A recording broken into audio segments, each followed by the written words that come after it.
that celebrates the purest bond known to the mankind, the love between a mother and her child. In Indian mythology, no mother's love is as celebrated as that of Yashoda for her little Krishna.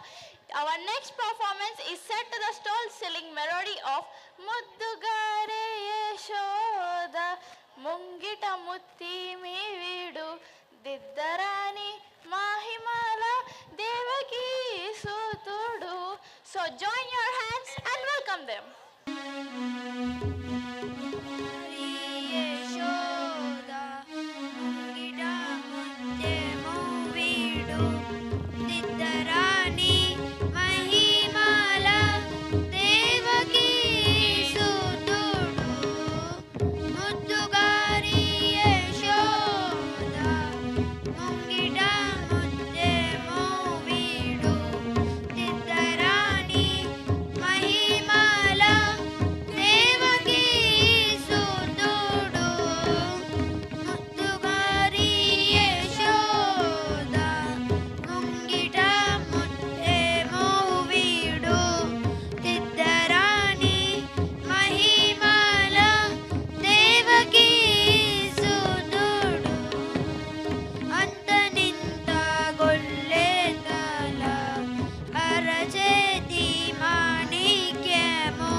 అద్భుతమైన ప్రదర్శన ఇచ్చిన మన విద్యార్థులకు ఒక్కసారి గట్టిగా చప్పట్లు.